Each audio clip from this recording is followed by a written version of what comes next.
Kirokato Fano. Welcome back to the big hairiest of news. Hello, Chewie. Hello, Ems. How you doing? Good. How was your weekend / work day? Oh, wait, do you work Mondays? I do work Mondays and I work Sundays, but I Oh, went to a wedding on Saturday, and in oh that's right. the 10 minutes we had sunshine, my whole head got sunburned like it was personally picked on by the god of the sun. It was good apart from that. But yeah, I was sitting there afterwards going, oh, feels like I might have got a little bit of sun.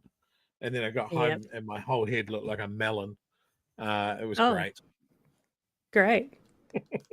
Where is it a no hat wedding? No caps? No cats. We put on uncomfortable adult clothes and Mm. we went to a very nice event. A couple of friends of mine, uh, they're actually doing it the hard way. They bought a house first, then had two kids, then they got married, and in 2 weeks' time they leave for France Oh, cool. forever.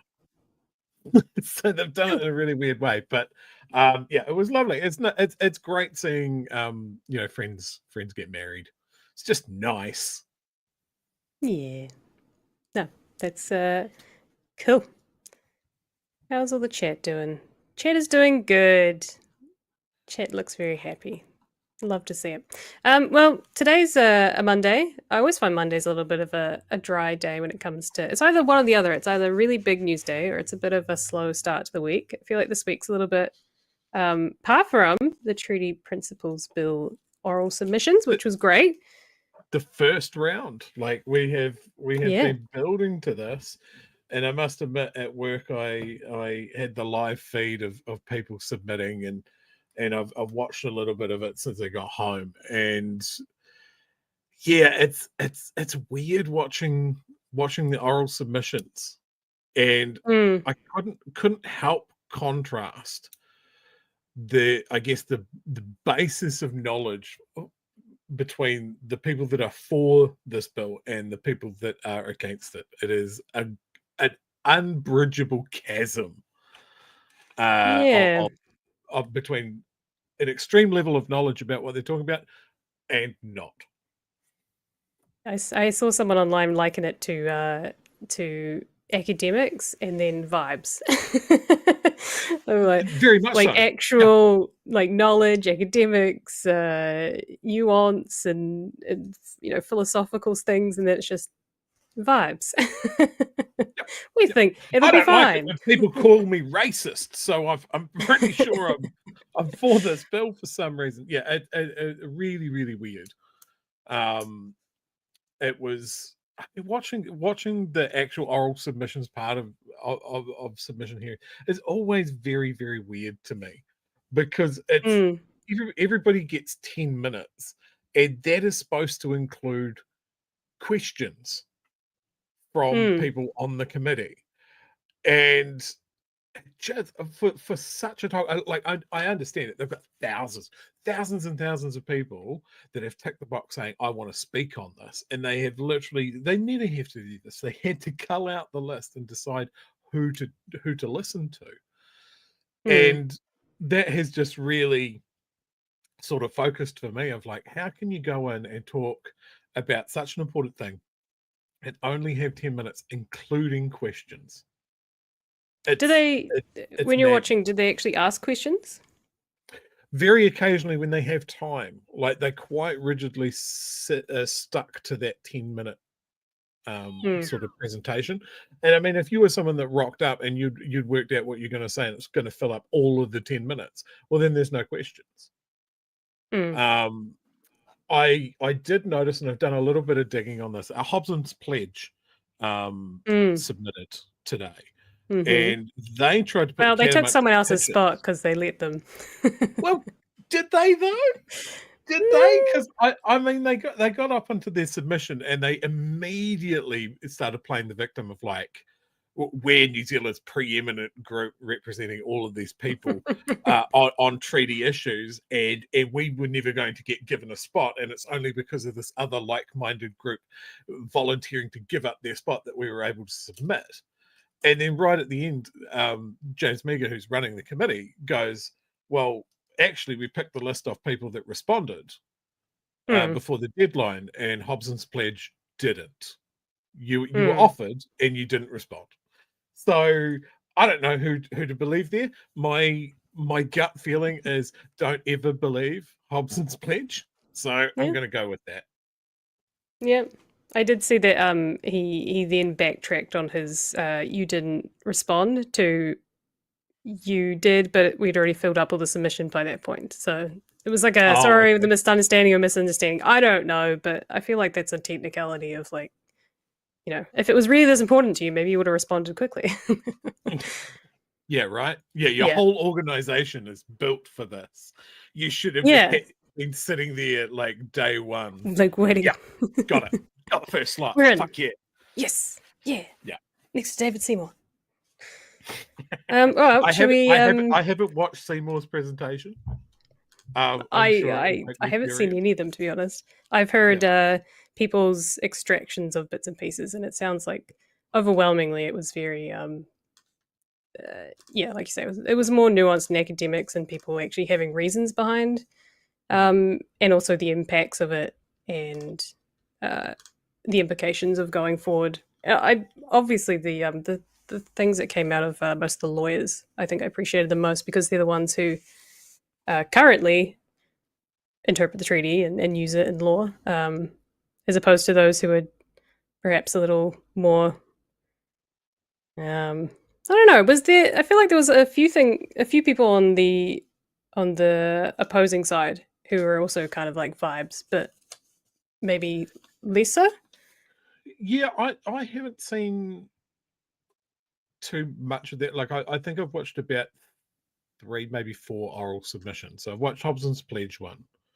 I watched a dude who was supportive of this bill beforehand, and he very much came on as if like, well, I've got qualifications in 18th century history, blah blah blah blah blah, and then didn't reference that at all ever again. And he did leave time for questions, and again, I should have written down the name, but one of the questions that he got from one of the committee members, was basically trying to nail him down on where does the constitutional right for us to be in this country exist, and where does its power came from, and he very much squirming and trying to duck that question until he had to admit, well, yeah, it comes from the treaty, and the committee member just went, "Got it, cool, that's all I need, thank you." So yeah, and just people talking about the potential, the down the road effects of this. Like it seems to me that the people that are pro this bill are very much sticking to like trying to lock this down and go, well, this means this and this means this and that means that it will always mean this. Whereas the people that are being more considerate of this, of like, well, things change, cultures in society evolve, and this is why we have lawyers in the judiciary. Their whole job, like Parliament sets laws and that locks them into time. It hits pause on time. You know, it was like it was illegal to be gay, and now we know that's wrong. And we knew that it was wrong before they changed the law, and it took the judiciary and legal challenge to change it. So I think when David Singh was trying to chop the judiciary out of this whole process and go, well, Parliament's the only people that can make laws, that is inherently dangerous. But they want to lock it down in a legal framework in a debate club sort of fashion without considering that societies change and understanding of things change. And that's the danger with lawmaking. Yeah.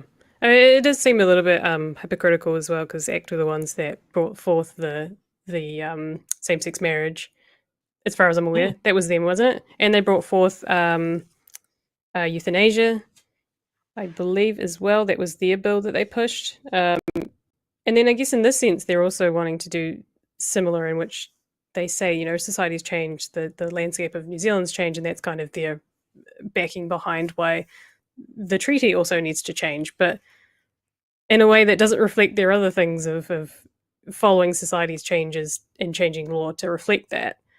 Yeah. So I always find them a little bit hypocritical when it's like, you want to nail it down, but then you also understand that society's changed. So which one is it? Is it ever flowing and flexing, or is it this is the way it is, this is where it always should be? Yeah. And this is a really good thank you, Chad. I was trying to get there. What do we think of Seymour bringing Auschwitz up with his submission? Oh, I haven't seen the exact quote. I had 4 people message me within about 5 minutes after he said it, going, "Oh, holy shit!" He's linked it to the abolition of slavery at Auschwitz. Actually, one of those messages I think had the quote. If you give me 1 second, God, I post a lot of shit. I post a lot of shit in a lot of different places, which makes it really difficult to find it when I need to. That's true. While you do that, I should probably do one of these.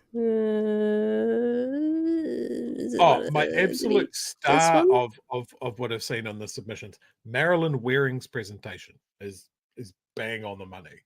Hers is really good, and the main quote that I have here is, "Equality is never achieved through equal treatment." And I think that's bang on. Wow, that's well said. Oh, should we watch the news recap at least, and then we can yes, absolutely. That might give some further context to what's going on. Starting with our favorite human being, said no one. For the ACT leader, today was always going to be a war of words. There will be a lot of people criticising your bill today. Are you ready for that? Oh, look, I'm ready for people to be name-calling, abusing, all the rest. I've had it. I've got a thick skin. As the bill's author, David Seymour had the first say. The idea that there was 2 sovereign nations, I'm sorry, I don't subscribe to that. It is a compact, an agreement between iwi Māori and the Crown. Well, you could argue that there were 2 nations beforehand, but as soon as the treaty was signed, we have 1 nation. All New Zealanders. I don't agree with that in so many ways. Completely disregards it. 2 people signed it. Completely disregards sovereignty. This is the key part of the submission that I made, is that in every opportunity that he has had to talk about this bill, he hangs his hat on an utter falsehood. Like it's his first step out the gate, that it is an agreement between 2 races. And it isn't. It never has been. It's been an agreement between Hapu and Iwi and the Crown. What he's arguing is it's an agreement between the entirety of Māoridom and the entirety of white people. Which it clearly is not. And he's completely writing off like, race-based stuff has never worked anywhere ever, which again is demonstratively false. Like there are a lot of examples where it didn't work, where it was absolutely used in a negative, and he wants your mind to go there. He wants your mind to go to Rhodesia or South Africa because apartheid bad. And this is where I point out that even though David Seymour is, of course, a rabid opponent of apartheid, he is also a rabid supporter of Israel, if you can collate those 2 things. But yes, in every public thing, he links to falsehoods. He predicates this on the exactly as if the New Zealand Bill of Rights Act does not exist. Because that's his other point, is that we must all be equal in front of the law. which we are because of the Bill of Rights. So his whole thing, like Article 1 of his treaty bill, runs in parallel and does exactly the same thing as the Bill of Rights Act. And he holds it up as like, this is why we got to get this squared away, because we're not equal in front of the law at the moment. It's bollocks. Oh, let's hear from ye old Hobson's pledge. They Should be equal before the law, no matter their skin colour, no matter One nation. all New Zealanders should be equal before the law, no matter their skin colour, no matter when they arrived in the country. Those opposing the bill say it's pure politics. It's just a shameful race-based dog whistle to the uninformed and bigoted in this land to create populist political support. That's it. This bill can only be described as a simple piece of fiction. It's seeking to turn a fiction into legal fact. The judiciary itself during this debate has come under scrutiny. The behaviour of some of our senior judges suggests they think they are entitled to make law. This King's Counsel calling out his profession. One of their weapons is the undefined principles of the treaty. The bill is misconceived, and this really is a case of much ado about nothing. National's former treaty minister I love what he says next. suggesting it's farcical. Parliament can legislate to provide that the earth is flat and so on. It doesn't make it flat. Those who would replace liberal democracy with tribal sovereignty will create a racialised society. Apartheid. Migrant communities today raised their concerns.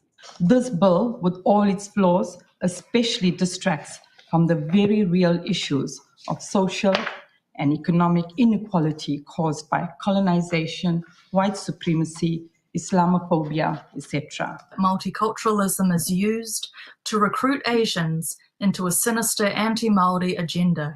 A government bill drawing attention from all corners. Whatever else this coalition government achieves while it's in office, it is likely to be remembered for the unnecessary damage this bill has caused. And it's not over yet. Yeah. So it's been a big day in terms of the Treaty Principles Bill. And obviously I think they said 60 hours remaining, with another one coming up on Thursday, sorry. It's an absolute monster. I urge everybody to go and look at all of the things that Chris Finlayson has said today. Man has been dropping bombs on everything. He's a phenomenal minister. Like, this is one of the few times that I will cheerlead a former national MP. He did an amazing work with treaty settlements under Key's government. He has, I think, an innate and very deep understanding of what a government needs to do to move on the relationship with Māori. And I think this is the thing that everybody's missing is it's causing division. It's causing division. Well, why are we going backwards then to more division? Why are we not pushing through this? And I think you mentioned it ages ago, but in the chat, Disarray was saying it's good to see you back too. By the way, Disarray. Oh, is he? Yeah, he's still there. What's the point? I think I'm going to paraphrase you. What is the point of all this? We know it's not progressing. And I think that is really key. Like, every party has said that they're not supporting it. So this is just the division and the fact that it's stirring people up. That is the purpose. That is the purpose. And it has always been very, very clear from David Seymour that his goal is a public initiated referendum. So if you can stir up enough groups that coalesce and pull in the same direction to initiate a citizens initiated referendum, well, guess what? This whole process, this ugly discussion that is based on a lot of ignorance, willful or otherwise, is just going to be part of our national debate for months, years. And it is just going to be this painful all the way through. It's going to cost millions of dollars worth of taxpayers' money, achieve nothing, and then he's going to find another way to do it again and do it again and do it again. And that is the part of his statement that I really want to highlight. His drawing, his being David Seymour, drawing comparison between the civil rights movement, the abolition of slavery, is he said it didn't go through the first time. People keep agitating for these things to happen. They were rejected by the law of the land. They tried again, they tried again, they tried again. That is the end game.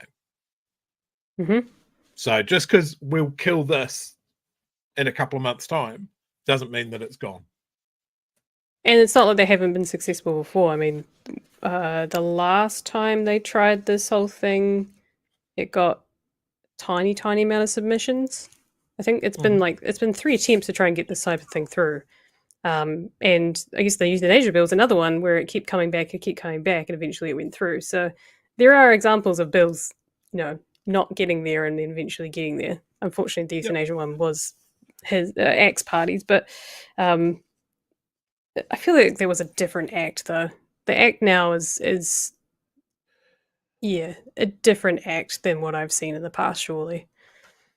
Yeah, I think that's a really good point.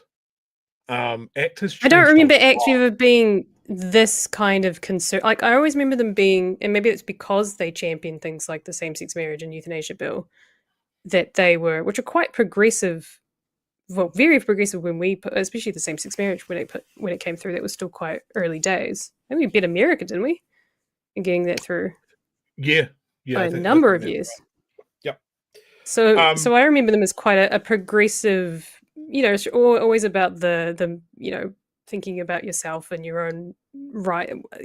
To exist in society and be free to do those things without, as long as it's not harming someone else. But I feel like it's gone in a very different direction since then.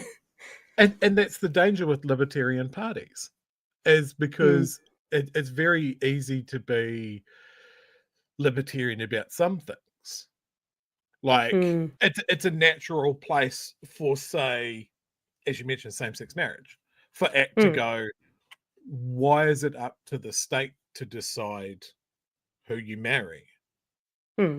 That's a fair libertarian position. But by the same token, you don't get to the stage where they go, what people choose to consume recreationally is up to the state as well. That would be a libertarian position as well.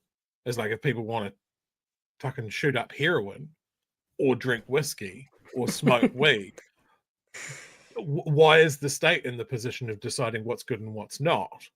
That would be a libertarian position. But libertarian parties, political parties, as soon as they get a sniff of power, are libertarian about some things, and then very right-wing reactionary law and order about a whole bunch of other things. So yeah, I feel like these things that they throw up sometimes are there. See, look, we are still libertarian. Ignore all of the other things. And I think the change in ACT goes hand in hand with David Seymour's purpose, which I think is an Atlas group tool, mouthpiece, that sort of thing, has changed that whole party.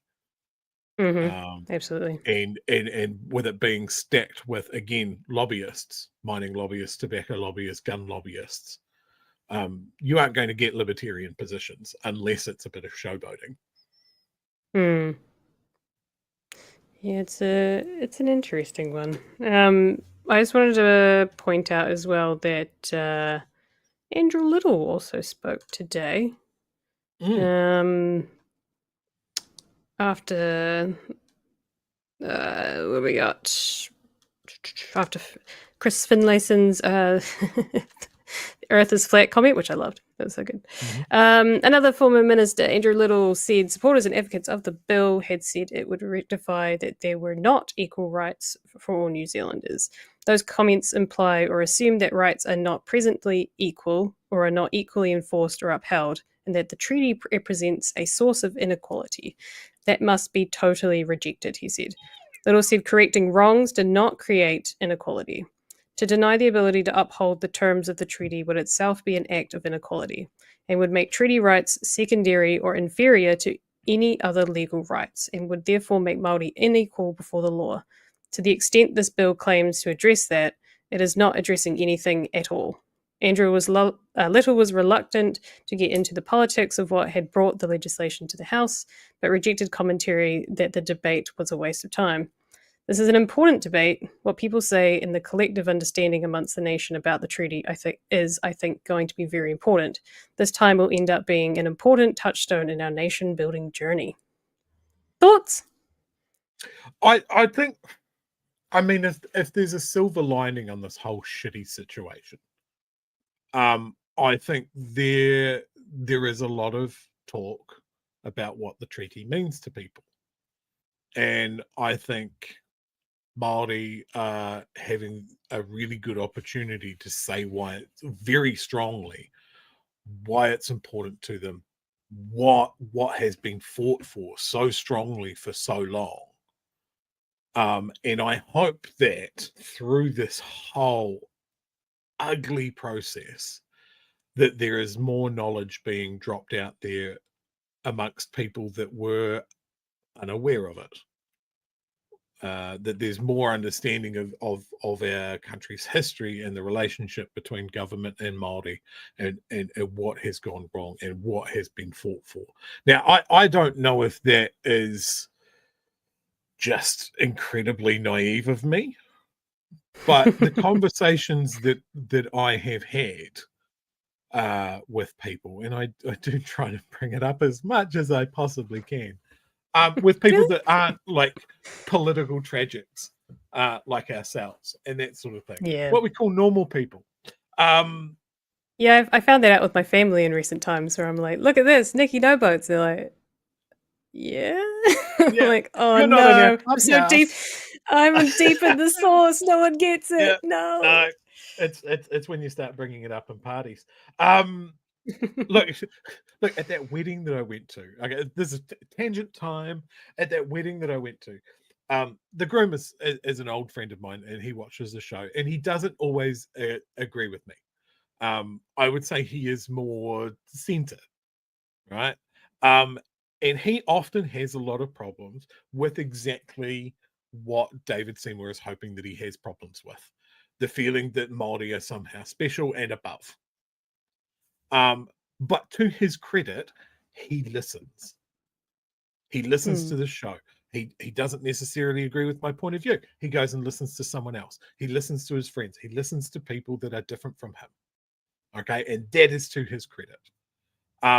And then there are people that are not like him, that are just like, well, this feels like bullshit because I never got any special handouts. And I want to go, were you systemically disadvantaged by the state over 150 years? That's the difference. You know, that's where things, when people talk about health inequality, you know, why is the reason that Māori have higher instances of respiratory disease? It's because they live in poor quality housing stock, that they don't have an equality of access to medicines or doctors. And then when they do interact with the health departments, maybe they don't get treated the same as Pākehā or non-Māori. And we know that because there's been studies done to show that there are systemic issues with racism. Systemic, not necessarily every nurse is a racist. We're not talking about that. We're talking about the system is set up along Western European frameworks. People don't work the same. And these are the things that we need to acknowledge. But a current government want to scrub that out of everything. And if we don't know that there's a problem, then there's not a problem, right? And this is the thing. This is foundational for this country. Who doesn't, like, everybody wants the good stuff. They want the healthcare. They want to know that if they have an interaction with the law or the courts that everybody will be treated the same? And the answer to that is, what are our incarceration rates like? What is our lifespan like? What diseases are prevalent in our groups? You know, and there's two ways to look at it. You can look at it along racial lines, and ACT will get very, very uncomfortable about it because there's no good news there. But you could also look at it along the lines of, for lack of a better reason, class. Poorer people have poorer outcomes. And it just so happens that that Venn diagram is very much still along those racial lines. Now, I'm a white person that had an okay lower middle class upbringing. You know, there were times that my parents were out of work and all of that sort of stuff. We lived in a state house. I went to a state school up the road, that sort of thing. I always had food in my belly.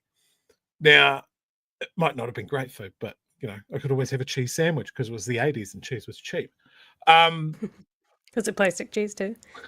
And no, it was good cheese because you didn't export it. It was all good. for us.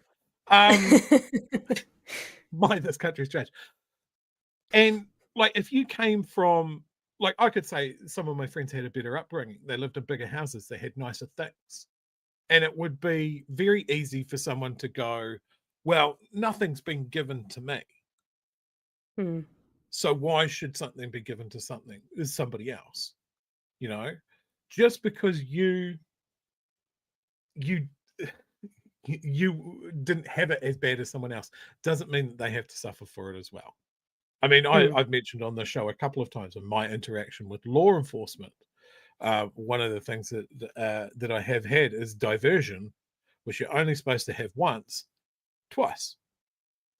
And I guess because I'm a white guy, because that is what happens. They've gone, it's just japes. But I know that if I was browner or my name was Rangi, maybe that interaction with the police would have gone very, very differently. And it wouldn't have been just japes. It would have been being in an enclosed yard, breaking and entering and theft. Let's stack it all up and put it in court. And I don't get diversion because it was never offered. And now this is something that has been shown to happen time and time again, that diversion gets used more for white people. And this is what it all comes at. If we don't look at the ugly stuff, we can't fix it. And it hinges on everything. I think that's the thing that always annoys me with the pinnacle of this whole thing is that he doesn't want to look. Seymour doesn't want to look back, and he's like, oh, that was the past. Things are much better now. We've fixed everything, so let's move forward to this next generation. But a lot of things in society do require nuance and longevity, and it's the stacking of the pieces. I mean, that for me was always it, and I've said it a few times, I didn't get it until I got it, until all the pieces in the puzzle started to fit together. I started to understand how someone different to me ended up in a different situation and how I have privileges in certain circumstances which have led me to other situations. And you just, until you get that, it's really, I understand why people go, oh, why do they get more than me? Or why do they just, why I've worked hard and I've gotten somewhere, why do they get a free ride or a free pass? Because it may seem that way, but you have to also understand the nuance of who you are and who they are, the situations that led to where they are now today, the socioeconomic history, all of it.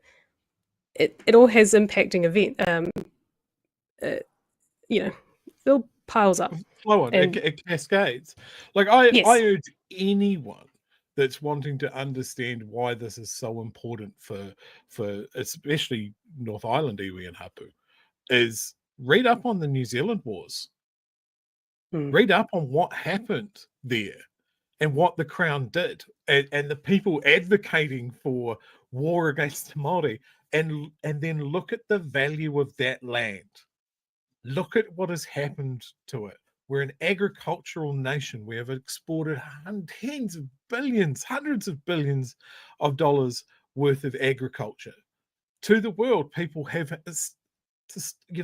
family farms and that sort of dairy farming, how much that is worth, and look at how much of it sits on stolen Māori land and wonder why people are pissed about it. I've got a meme that I saw today that speaks to so many things, but I think very much this as well. And I'm going to read it for the guys on the audio podcast. Me, emerging from a tank that I've driven through your house. Now is a time for healing. We could use divisive words such as grandmother and crushed and dead, but I would rather get down to the work of mending this badly divided house. No, I mean, I'd rather you get down to that work. I have a tank to drive. It would be a mistake to investigate who drove a tank through whose house. That sort of rank partisan vindictiveness would only divide our fractured unity and would lead to further tanks. And I think through my dramatic reading, if you could imagine that in David Seymour's voice, it works really well. And we have been seeing that for the last year.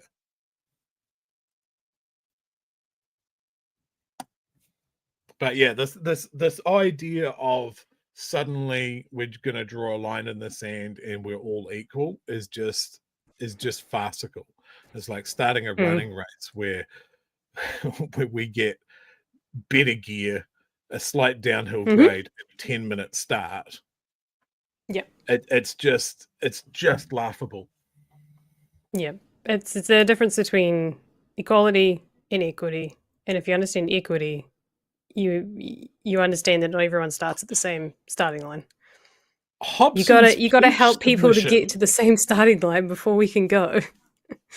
Hobson's pledge submission, their lawyer, who looks like he's come straight from the set of American History X, he actually argued that actually there's part of this that we don't agree with, and it's the word equity. We want to get rid of that. They had a real problem 1 and with 3 equity. is fine. Number 2 is no, we can't do number 2. No. Yeah, just laughable. But yeah, as far as someone that has been just talking absolute truth and is an absolute powerhouse on treaty issues, Chris Finlayson, the man needs, I don't know what honours he's been given, but he needs more. He was the one that got kicked out and replaced with someone else, right, during this term.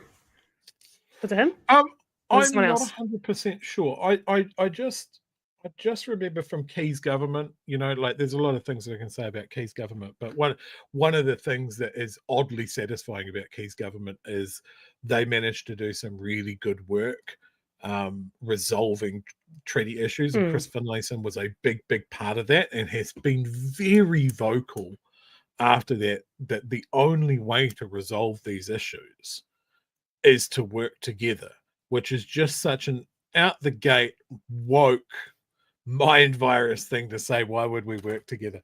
But yeah, it's just so funny when you look at the conversations that we're having now, and then listen to him and go, oh, sorry, he was with who? National? What?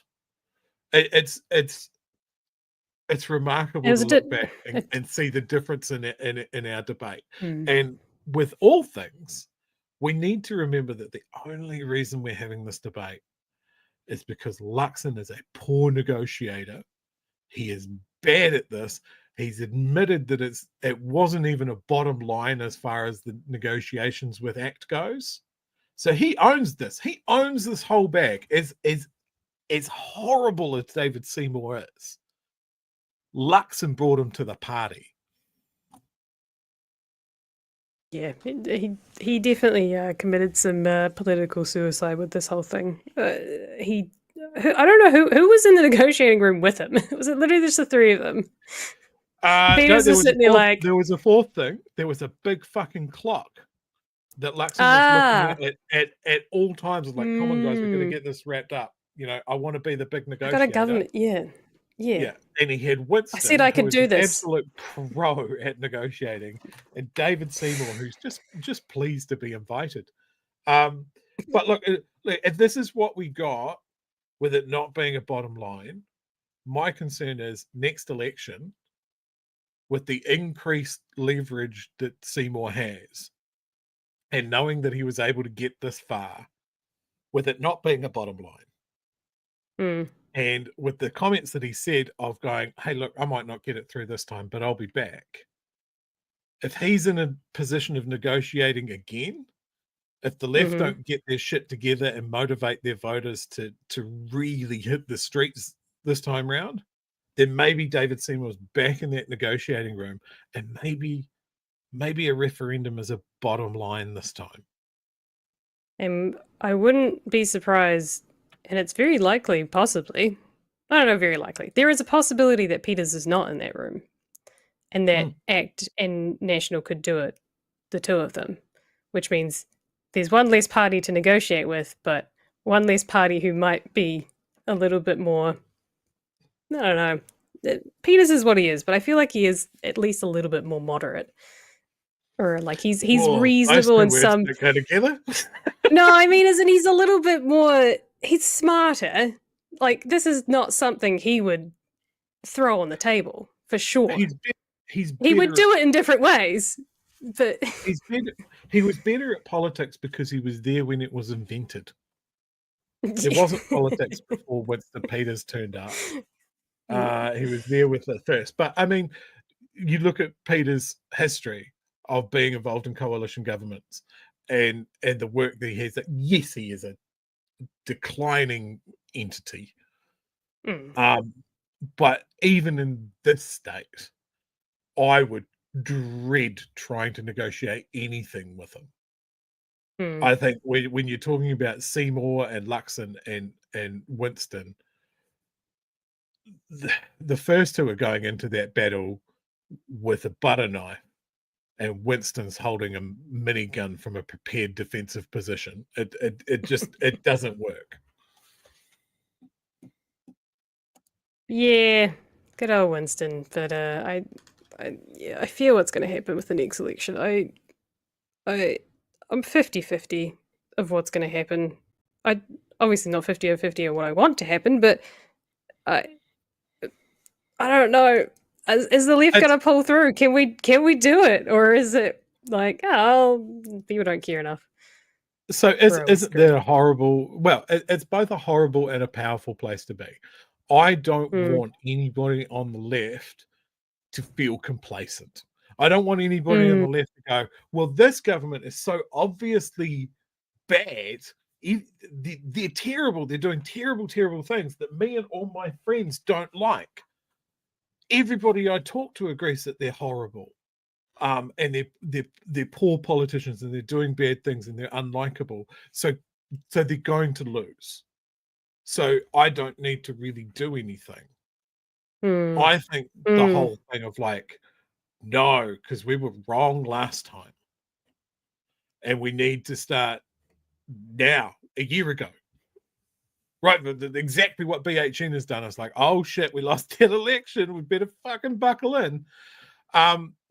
Nobody can be complacent, and we've got a lot of activity. Like the treaty submissions bill.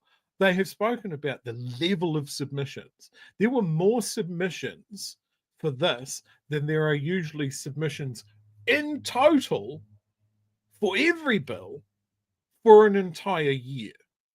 This is important to people. People are motivated. People are activated. And there's a lot of flow-on conversations about that, about other bills that are just as dangerous. And I think that thing of activating people and people finding like-minded groups and, hey, I've never really been involved in politics before, but this seems really important. Maybe I should. It's about finding communities and bringing people together and all of those things that traditionally the left is supposed to be really, really good at.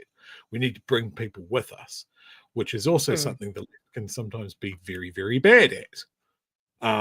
The analysis of people and personalities, and they must hit every tick box and get everything right.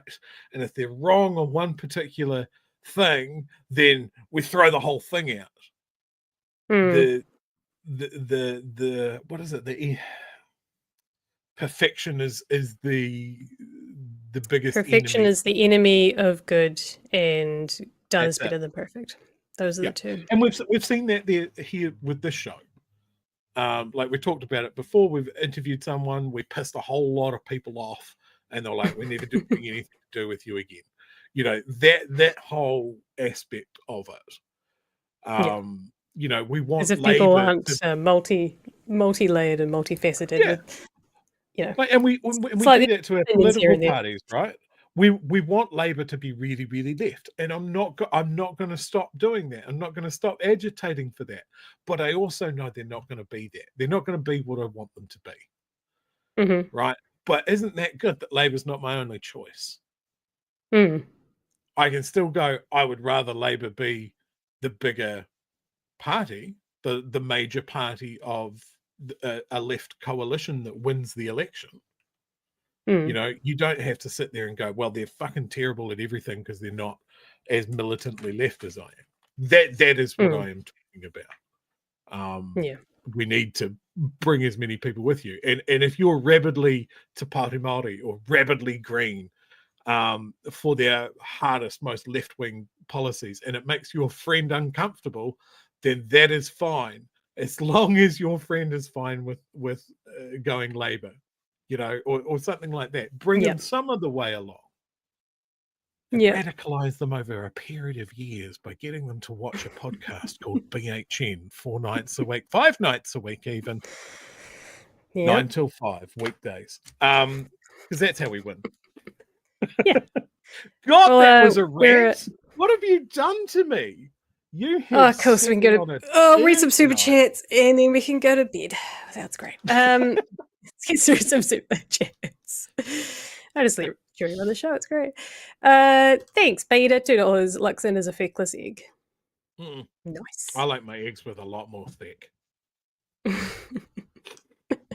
Kiwi Burr for $2. As a left-wing libertarian, I don't support ACT. Good on you.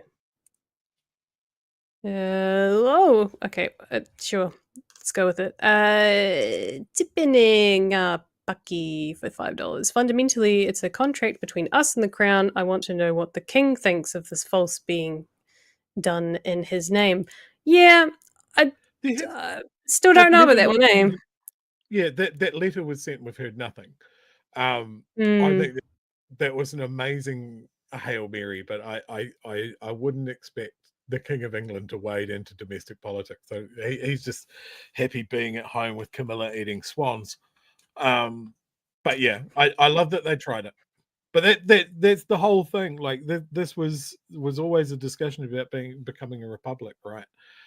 Is that all the Crown become agreements with Parliament, being the Governor General and the government is the representative of the Crown. Yeah. And I suppose the whole idea of if we go to war, they'll hopefully back us up, and then if they go to war, we back them up. But I wonder if they'll just leave us dry. I hope not. I lost all trust in that. Like, obviously my wife's English, and I bring up, we're part of the Commonwealth, but I still have to line up with every other motherfucker when I go into England. There's no line for the Commonwealth. So what do they care about us? Let's keep going. Hadron Collider. I still say it the other way. $5. Elizabeth Elizabeth Rada got her in her time machine from the 19th century to make her submission today. Can you please explain for us who are not historians, please, Chewie? So I believe that Hard-On Collider there is making reference to that older white lady that was talking about apartheid. I think I'm correct on that. Please correct me if I'm wrong, but I think that's what that's referencing. I see. Kiwi Burb, $5. David Seymour and Elon Musk have something in common. They are both altruistic. Oh, that's dreadful. Oh, I might be stealing that. That's okay. Carry on. It's a little too good for the puns. Eloise, $2. Just a reminder: David Seymour is the worst person. Yep. Well, certainly showing his colours. That's for sure. I would say he's certainly got some fucking competition. Oh, Yep. That's for sure. He's running up there with. I think he's being overtaken a little bit by someone who's pulling some signs out in the. That's fine. Hopefully, he doesn't notice on the and try to podiums. pick up his game. But yeah, what a crazy world. Yeah, no, please don't compete with that guy. We've still got Moors. Fetu Marama for $8.99. I love the very specific numbers. What do we think of Seymour bringing up Auschwitz in his submission? We did chat about that, didn't we? I think it's remarkably on brand. And did you find it? No, it was kind of. I haven't found a direct quote, but it was sort of paraphrasing that he was bringing up the fact that Auschwitz was a state's example of running things based on race, religion in this case. Yes. Yeah, and it's just like, yeah, cool. And then you're trying to put yourself on the same footing as the abolition of slavery. Like, he always fucking massively oversteps a point. Yeah, and it's like you can't let's talk about the abolition of slavery. It wasn't so much because it was wrong. There was clearly people that were agitating in British Parliament that slavery was wrong, but it was also a way to punish the US because their entire economy was built on slavery, and they were very mean, and they told the king to fuck off. So and for punishing the French in the same way. You look at the people that were benefiting out of slavery. England wanted to take some of the wind out of their sails, and it just so happened that the trafficking of humans as a commodity was one way of doing that. Yes, it was a good thing, but it wasn't completely altruistic. There's something that came to mind just then, but I can't remember what it was. I think my partner and I were chatting about it earlier, but similar idea of like unintended positive consequences, but not necessarily just because it was. Just because it's good in one respect doesn't mean it wasn't a bad thing. My good man, Lord Braithwaite, I've just had a thought. Maybe we should be selling humans. It gives me a ticky feeling in my tum-tum. Let's stop it. Let's get the Navy onto that, shall we? It didn't happen that way. All right, still got more. $2, Mr. Harvards. I'm a dum-dum, but I oppose the with vibes. I mean, I was kind of the same. I was a bit vibey with mine, but I tried to back it up with some personal anecdotal stuff because I figured, hey, it's better than nothing. Didn't want to just put the same thing out there. Steve Griffiths, $5. It was even funny that they got their brownest member to try add legitimacy as well. Pathetic. I assume this is regarding Hobson's Bush. Sure. Yeah. I did note that as well, actually. And look, when you look into Elliot's history, he is a mad grifter, the king of cookers. He's been part of Voices for Freedom, and he is their friendly brown face. Who, like this whole thing, you don't have to be white to be a white supremacist. And Elliot is great. He's a Pacific Island face. He wears Pacific Island shirts and he can speak a little bit of Māori and stuff like that. It's a great cover. Because you don't want to put someone like that withered white skeleton talking about apartheid. You don't want her to be the person that fronts it. You want a brown person up there. Yep, makes you look good. I think that's the whole point of, I would say poor Tama Pōtaka, but I don't know if I say poor him anymore. He's a... I'm still on the fence about him. I know. It was Reti. You're still doing the devil's work, doesn't That's very true. But I keep coming back to that interview that we had on the show with Tama Pōtaka, where he just got beaten up. Was it Mahirangi Forbes that interviewed him, or it was Moana? It was one of them. Yes, yeah. He just looked uncomfortable with the whole situation. Every time he's on camera, he looks uncomfortable, though. Anytime he gets questioned after, cabinet, what do we call it? He always just looks so uncomfortable with the reality of what he's having to say and do and back up his party. sometimes it makes you want to run home at lunchtime and get your spine out of the bedside table and come back and go, you know what? I've had to think, this is wrong. What I've been doing is wrong and I feel bad. Sounds like over Christmas he went back to his family with his tail between his legs, from what I hear. But yeah, maybe one day he'll grow up. We hope. All right, well, shall we move on to the second story? I'm not sure we'll make it to 3, but we might make it to 2. Oh, shit. 2 stories, 55 minutes. Woo! Yeah, let's do this. I personally think it was a bit of a slow news day, but this was on my radar. The old Nicky Willis. Oh, yes. I did spot I would this one. love to know what you think about this thing, because it made 50-50. So essentially what Economic Growth Minister, she's now called Nicola Willis, has unveiled changes to visitor visas, allowing remote work for foreign companies while in New Zealand. Remote work for foreign companies is perhaps not the way I would have interpreted it. Probably more so foreign company employees can work while they're here on their 90-day visa. There's so-called digital nomads include visitors such as IT specialists, as long as they are not receiving any income from New Zealand sources. It would also extend to influencers, providing that they're being paid by overseas companies. These changes would likely apply to all visitor visas, including tourists and people visiting family, and take effect immediately. Visitor visas can extend for up to 9 months, although the minister warns that working in New Zealand for more than 90 days could require them to declare themselves a New Zealand tax resident. We envisioned, based on experiences around the world, that many of these travellers will be highly skilled people with roles that connect them to powerhouse firms and industries globally. There are jobs they hold.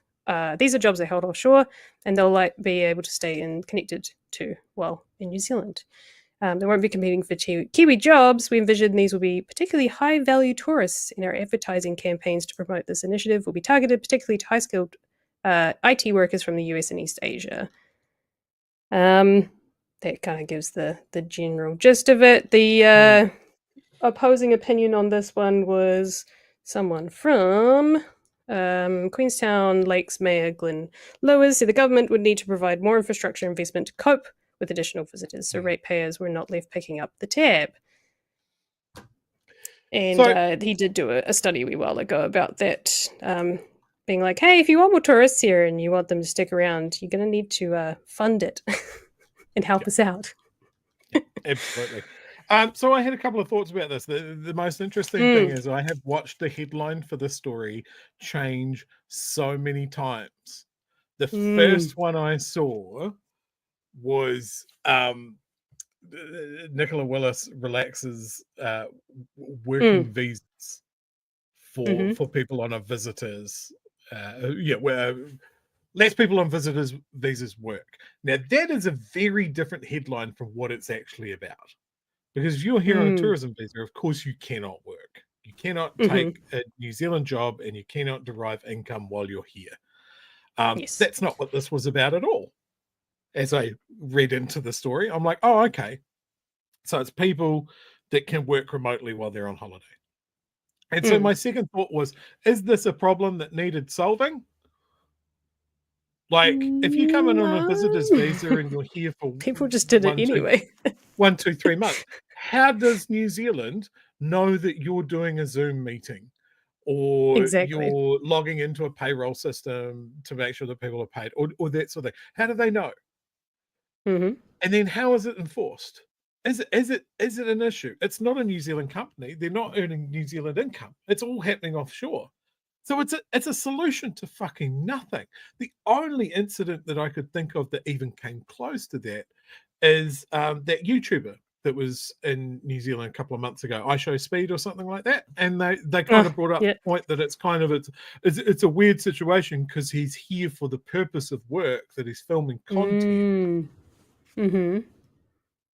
Like I would say that this is not the solution to that problem. Like I for the case of I Show Speed, I would go that would be closer to, say, if a musician came here. Like it's almost like an entertainment or a performer's visa would be more appropriate in that case. But again, this isn't the examples that Nicola Willis is using. Nicola Willis is saying, hey, this thing that people basically never got caught for anyway and has just absolutely been a non-issue. is now extra specially not a new issue, and that is going to unlock the true potential of our tourism market. And then she's been immediately dragged by the mayor of our biggest tourism centre going, well, it doesn't matter what you do. If you're attracting more tourists to this country, we need more money. We need more help.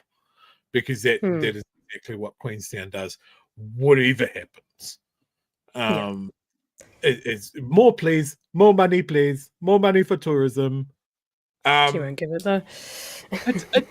Like, that was her biggest headline. And everyone I spoke to goes, is this... What problem is this solving? I mean, I was kind of a bit the same because I'm like, well, actually, I've done the digital nomad thing, and if it's harder than it needs to be, it's a little bit frustrating. But again, if you're over there on a visitor visa, you just keep working through an internet provider, and no one knows the difference. If I'm earning a New Zealand income while I'm over there, does it matter? No, it doesn't. People are already doing it anyways. It's just this is where we're at. Nicola Willis needed a fucking win, and she hopes that she did it. People don't care enough to go, is it a win? It's a nothing. It's a nothing announcement. So the other thing in this was in 2023, National campaigned on a 12-month digital nomad visa, which is quite different to the 90 days, to attract skilled mobile people with the option to apply for a work or resident visa later. So that's not quite the working holiday visa, but that's basically the working holiday visa, though. Yeah, and I mean, that is a completely separate thing. Like, I know... And it allows you to actually pay New Zealand tax and get a job here. Yeah. It allows you so many more things. Just get a working holiday visa. Like, one of the things, like, do you remember sort of COVID and immediately post-COVID lockdowns and stuff like that? If you wanted to call any business that had a call centre and you were waiting for 4 hours to have that call answered, that's because working in a call centre was a fantastic working holiday job. Lots of flexibility, several places you can work around the country. The company that I work for, we lost, I think it was 2/3 of our call centre staff during COVID because they all went home, or they got trapped here and then went home. That is a completely different thing.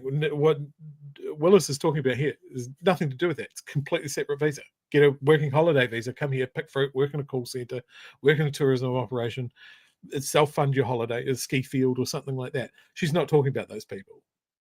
She's talking about some high-level fucking executives going to fly here and remote into board meeting, and somehow that stopped them from coming here, but it didn't, because nobody ever asks. And how would you prove that? Like, it's just mental. It's so dumb. It does seem a bit like a non-issue and a bit of a call it's not taking New Zealand jobs. It's not attracting poor quality tourists. It's supposed to attract the digital nomad who's got all the money, who's got luxury travel plans, and look, now you can stay for 90 days and continue to work, which you would have done anyways. Who works for Google from a palm from hut from a beach in Bali and surfs all day and then remotes in to do work, somehow decided that he couldn't do that in New Zealand because he'd have to lie. No, it's weird. It's weird and it's dumb. It's pointless. Yeah, so it's like I don't know. It is a weird one. I kind of saw it and I was like, it sounds kind of good, but when you put it like that, it really is a nothing issue. I think it shows a couple of things about the National Party. It shows that Nicola Willis wanted to get something in the news that wasn't talking about the ferries she hasn't delivered. And the fact that it was 3 MPs were part of that. Yeah. It was Willis, Erica Stanford, and Louise Upston. It took 3 of them to deliver this nothing piece of news. Why was Louise Upston even there? She's a social development? No, social services? Yeah, maybe. Who knows? Nobody knows why they were there. It was so dumb. It was in the airport too. You couldn't even hear them in the news story. It was so drowned out because they're in the airport. Yeah, the more you look into it, the one that knows Wellington Airport, right? If you're going to do a press conference at an airport, okay, there's obvious things there. But in Wellington Airport, there is also Best Ugly Bagels, where if you go and order a bagel, there's 4 people that yell out your order at each other. And that's what I'd do. Is like, that's a perfect place for a press release. Peanut butter jelly bagel! Peanut butter jelly bagel! Peanut butter jelly bagel! Brilliant. Too good. Oh, we already went to 10:05 because it turns out there was a non-story, which is great. I've only got articles here today because no one's really put anything video-wise up on the internet. So thanks TVNZ and stuff. Appreciate it. But the other one today, which I was going to talk about, was charter schools. Charter schools swamped with applications ahead of opening. Some charter schools say they're turning students away before they have even opened. 7 of the publicly funded, privately owned schools are scheduled to open their doors over the next 2 weeks. Tipene is a boarding school opening on the site of the former St. Stephen's School in Auckland's Bombay on Waitangi Day. One of its two Muaki Nathan Dury said it was the first Māori boarding school to open in 100 years, and it received 4 times as many applications as places for its first intake. We ended up with just over 120 applications, so we are reapproaching. So we reapproached the trust. Wait, just over 120. What? 120 applications. How big is the school? What? Do they mean 120 what? For 30 people. For 30 people? Wait, hang on. We ended up with just over 120 applications, so we reapproached the trust board to say they would shift the number from 30, where our initial figure was pitched at, to allow us to have 40, and we've landed on 42. How big is this? Is it literally just like a one-class boarding school? Like, I mean, that's a great headline to have, right? My class, my school of 5 people. We've had 5 times as many applicants as we can. Like, wow, that's okay. Weird. Interesting. Okay. All right. Interest of the school is not restricted to well-off families, despite a boarding fee of $20,000. There's 42 people. $20,000, which is offset by a $5,000 scholarship for each student. Wow, students pay $15,000. I think that what we've seen over the last decade is that whole sentence boggles my mind. Oh, it's not restricted to well-off families. Well-off families, because yeah. there's a $5,000 offset, so you still got to come up with $15,000 for a year. So apparently, it's not. Oh, Jesus Christ. Yes. Next sentence. I think we've seen over the last decades that there isn't a lack of appetite for boarding schools. Cost definitely plays a part in it, and so the trust board worked really hard to make this affordable. Affordable for $15,000. If you were to look at what it costs to raise young people, let alone have them give them access opportunities in sport and culture and all of the other costs that come on top of feeding and clothing children, this is actually a cost-effective way of raising young people, so they say. The school's founders applied to set up a charter school rather than attempting to set up a special character or integrated school because that was the option that was available. Mastery School is a Christchurch outpost of an Australian group of schools. 60 primary age children were enrolled with the further 40 waitlisted. Principal said all were children who struggled in mainstream classrooms. A lot of our children have learning struggles and might have a diagnosis of dyslexia, dysgraphia, or dyscalculia. They might find learning hard. Those are the children that we're serving in our school. The school used a very specific teaching method, she said. We teach 85% repeated content every day, so it's very predictable. The children know exactly what to expect, and then each day we're introducing 15% new material, and we're testing them really regularly. So every 2 weeks they're getting a mastery test. Woohoo! It's amazing. The children come to love and look forward to those tests because they're achieving success at the level they're at. Love tests. I'm really torn on this. I've always been torn on charter schools because of exactly what they're mentioning, right? I think that there should be special character schools for Māori students that are set up for them. I think there should be teaching abilities for people that don't fit into mainstream schooling. Do I think this is it? No, I don't. And I think when you're talking about whole schools with a role that is the same level of people as you get in some classrooms in state schools, something is wrong. Mhm. I think when David And how Seymour much did they give? I was like 3 times the amount of per person funding from the state than you get per student in state schools. Like the argument is there. Yes, not everybody fits in the fucking square hole, right? But everybody in education talks about the same thing. We need more bodies. Like, we either need smaller classroom sizes or more assistants in schools. Like, if you've got one teacher and a part-time teacher's aide for a classroom the size of 35, 40, then someone like me as a kid who had some learning difficulties and struggling with ADD and that sort of thing, like having a teacher aide assistant would have got me through that. The only reason I got through that schooling is the time that I went through schooling, 25 was a big classroom, you know, and they're talking about spinning up an entirely different education system with very little state oversight for an enormous amount of state money. That is not the answer. Yeah. Get more teachers. Bring the class, the teacher to student ratio, bring that down. Increase funding to schools. Let them run programs like what they're talking about as entirely different schools. You know, maybe that charter school in Christchurch with a completely different learning style, that could be something that could be set up regionally by the Ministry of Education. Maybe there is an argument for having, you know, like a special character Māori school, boarding school even. It's run by the state, you know. It's like, I think the only solid argument for charter schools is these edge cases. But I think when you look at them and go, okay, I can see the reason for this charter school, I think it opens the door for something that is more like, well, let's fucking privatize the entire educational network, which has happened in places like the States. Like, you look at, I think it's either Chicago or Philadelphia, maybe both of them. Their experiences with charter schools is frightening. And that's held up as an example of the state getting out of education. 153 million of the new funding for the publicly funded private schools over the next 4 years.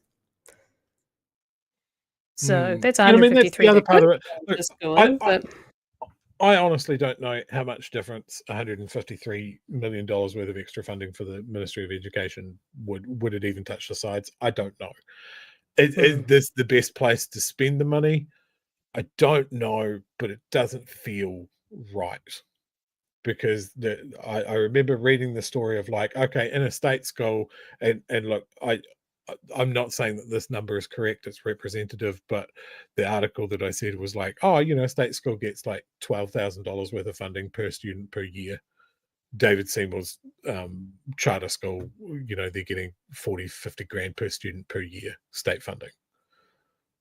And I'm just like, okay, well, that sounds to me like it's an argument to increase funding massively per student in state schools. But what do I know? Where will we find the money? The rich. The answer is always the rich. Like, if you want me to point at one person, I'll point at that guy that owns Zuru. It comes from him. I think this is interesting because 153 million for 15 new charter schools, and the two examples they've given us have roll sizes of 1 or 2 classrooms. How much of the other, like, it seems really, like, I was expecting a school of children, not a classroom of children. And maybe that's just the thing of, hey, start small and get, but that's a small sample size. And it's not actually fixing our issue, which there's not enough room for kids to go to school anyway in our public system. The only one of any particular size that I know of is Vanguard, that military academy, who have been running regardless. I think they ran as a special character school because they were a charter school, and then they took charter schools away, but they were already in operation, so they went special character school, and now they're back to being a charter school again. But they've had an existing role; they're not spinning up from nothing. So yeah. Yeah, But it's yeah, a funny 40, one. I'm 40 people. And I know there's small rural schools out there and that sort of thing that have like Oh, yeah. a roll size of 15 people Yeah. spread I out think over a range of was it ages. Temuka was 300 students and that was 7 to 13. 300 kids. And like that's a great example of a country school in a small town which runs really, really well because it's very tight-knit, community-based, and they're able to actually give the kids attention as opposed to they didn't have massive I think it was maybe like 20 students was their average classroom size. And like small rural towns have a lot of like constantly issues with, very close contact with the rangatamariki and the police and things like that. But it's a very tight community, so everyone kind of knows the gist. And there are some really tough problems in that school for teachers to deal with. But it's just a sense of community, and like it works really well. And that's a very small school, but it's certainly not 42 kids. Yeah, I mean, again, it was the 80s. It was different times. I was from the poorer side of Tiburon. My school was Makwa. I think it had a roll of about 300 people across, and it was very much a cookie cutter state school. Same buildings, same portable fucking classrooms that were always there.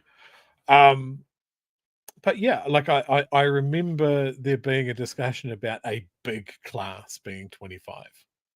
And I think all of these charter schools are pointing to the same thing of like, we get excellent results because we have 15 people in a classroom. And it's like, cool. So that's how we get good results. And then if we have a challenging, if we have a kid that has some challenges and we have better understanding of those challenges now, then maybe we put our heads together and all the schools in the region, we sort of identify these problems and work together, and we solve them. It's not everyone is like that. That is my big concern. Is sometimes when you look at a great one size fits all state solution, people don't fit in the square hole. Are charter schools the solution to that? No, I don't think so. Well, we'll just have to see how they do and whether or not they use the evidence against public schools and increase charter school funding and screw up the education system even more. Look forward to it. We'll see what happens in the next school year and what comes back. Right, we've got a few extra super chats before we head off. We've got, Steve Griffiths for $2. Do we see that wacky attempt at Dobson's by Dobson's pledge? Yes, we did. It was wonderful. Excel there, $5. We're all going in the same direction, some just take more time to get there. Some are on a bullet train. Some need a couple of buses. When did that come through? 9 o'clock, 9:50. End of our treaty chat. Yeah. For context. It's in the bill at $55. Thank you. Nikki No Boats, Kiwi working remotely within NZ. Bad for New Zealand. Tourists working remotely in NZ. Good for New Zealand. I did see that someone posted this somewhere else as well. Very true. Only works if you've got millions of dollars to give us in your tourist funding. Not if you work from home and have an extra $5 to buy coffee, but No, not at all. Not at all. All right, was there anything else on your list for today? No. I look, as soon as you put the treaty submissions on the docket for tonight, I was like, well, there's the show. So yes, I mean, how can we not? It was always going to take an hour. It was always going to take an hour. Look, this is going to be a continuing story. There are so many more submissions to come. And Seymour's going to love the fact that we're going to string this out as much as possible. All I can say to you folks, and I know that you are all going to come with us on this, is have those conversations with people, even if it's relatives, even if it's your sister's dumb boyfriend. All of those sort of things is just work it through. If it's someone that it's easy to just have that conversation about, well, do you think this is fair? You know, I think everybody wants to have an innate sense of justice. A lot of the people that are taking Seymour's point of view are taking it from that well, everybody should be equal. Surely that's justice, right? Have that conversation. Of course, if it's online in the Herald's comment section, let fly. Tell people to eat a bag of dicks. Because that is not, those minds aren't getting changed there. But you can affect what's in your area, the people that you know. And that will make things better for all of us, hopefully, in the long run. Yep. Cool. Thanks. Thanks for the PSA. Yep. My brain is fried at this point. I'm thinking, and I'm speaking, and that never goes well, if I'm honest. Well, we're going to do this again tomorrow, aren't we, Ems? We are. Before I do that, yes, sneaky preview. yes, yep, sneaky preview that I don't know how to fix now. That I think about it, how do I fix that? Did I mean gargle your piss? Yes, that was in my mind. But I need to mix it up. We need to come up with another one because I used up all of that on Disarray last week, and he still comes back. So it's working. The system works. No, that's not what I want. This one, so professional, always so professional. and then the audio won't work. So you know, cool. All right, let's close this out with hopefully some audio. Yay!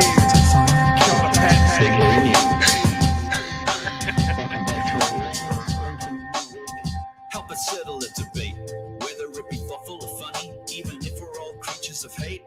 It's a fine line that we're walking together. For better, push aside the temptation to berate. Let's take a note of the corners we stand in. As many points as the hairs on my chinny chin chin. When the news that we're watching is hairy, knowing all the things that we need to be wary of. Like the rich have the hand out for rewards, while the many have to work at what they can't afford. And the rest of us ain't paying attention, or maybe have questions we're too worried to mention. Other media is still dwelling on trivial facts, vetting peas from the rice and the mice from the rats, and picking and choosing a war path to run, and linking ourselves with the hill to die on. It's gotta come down to a welcoming vibe, with an A and a self and a higher mind. All have a lean either this way or that, and will be analyzed by what Chewie and Pat. With the evil in the world trying to mess with your head, and you're sitting on the couch, you're thinking chivalry's dead. Each night, 2 nights, they're gonna sing you to bed. It's big hairy news. Thanks for watching and tuning in tonight, guys. Hope you didn't mind it being an Ems and Chewie show. And we'll see you tomorrow night, same time, as always. Chewie, anything to send us off with? No, nothing special. I did all of my talking. I used all of my words. Have a good night, everybody, and we'll see you back 9 o'clock tomorrow night. Yay! Sweet catches. Have a good night. Bye. Yes, man.